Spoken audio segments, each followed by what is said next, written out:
If I had to boil it down to an essence, it would be that whatever we take to be true, to be reality, to be rational, to be valuable, to be ourself, has its origins in our relationships. So it's trying to say, look, whatever is the case, it gives you no words to talk about it, gives you no words to write about it. So what you have to do is to come to it together to say, what is that? How are we going to understand it? What are we going to make of that?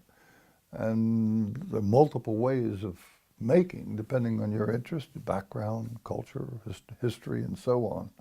So that means that what it does is to undermine any kind of attempt to give a foundation to any particular point of view or perspective. And that would include, for example, science, which has attempted to foundationalize its perspective on the world and say, look, it's not wrong, but it's just one perspective.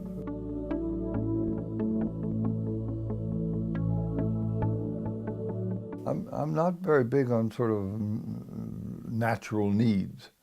I mean, for example, if I were to think about my own children, we play games, we play make-believe. Fun is to make believe in all sorts of ways. So anything can be anything. I mean, they're natural constructionists.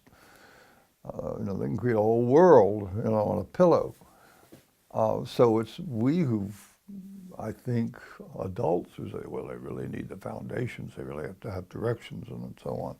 And I don't think you need a basic foundation.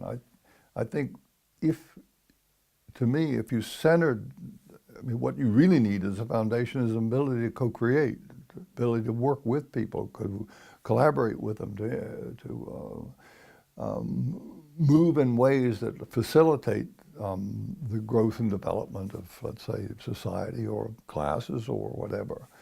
So it's the social coordination, which is basic. Now, after that, then you can begin to think, well, what do you need to get along in this situation? And these are the kinds of, let's say, mores. These are the sorts of words. This is what we say. This is what we do that's useful there. Not that if you do that, it's wrong. If you do this, it's right.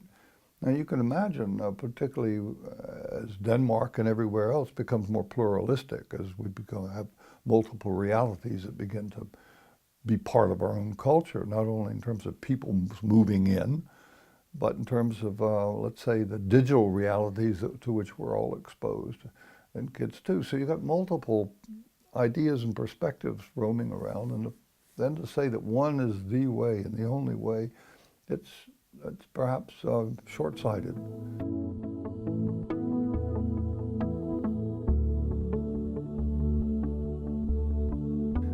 Yeah.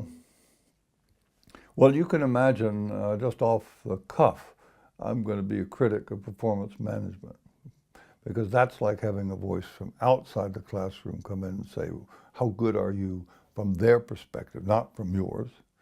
And the first thing you have to ask is, well, does grading, do tests, the national test, any kind of test, how does it facilitate learning? What is that for? Is it really for learning? Is it for the benefit of the classroom, benefit of the student? And I make a strong case that it doesn't help any of that. What it does help you, some other person, to judge you. I mean, I do think evaluation is important, but that way of doing it really is limited. And if not only limited, but it's actually undermining the purpose of education. But could it be done in a different way than somebody else creating a measure which they think assesses you, which is basically what they're looking for? So what we talk a lot about is relational evaluation. So establishing within classes ways in which people together can evaluate their work. For example, in primary school, a student doing a learning review where that student presents to the teacher and perhaps his or her parents what I've been doing this semester, what's really, I've really been excited about, what I'm proud about, where I think I need some more help. And it's a whole different way of getting them to reflect on what they're doing, and also to invite the teacher and the parents into into a collaborative, as opposed to like, that's a B, and it's not really good, and you've got to work harder. Which is like, people are already doing it. Teachers are grassroots, under the radar, doing a lot of these things. Huge amount of work in teacher education here. Among your universities that do teacher education, they're all into these ideas. So they're like prevailing in terms of how we've got to think about education. Sooner or later, that's going to end up affecting the system, at least one hopes.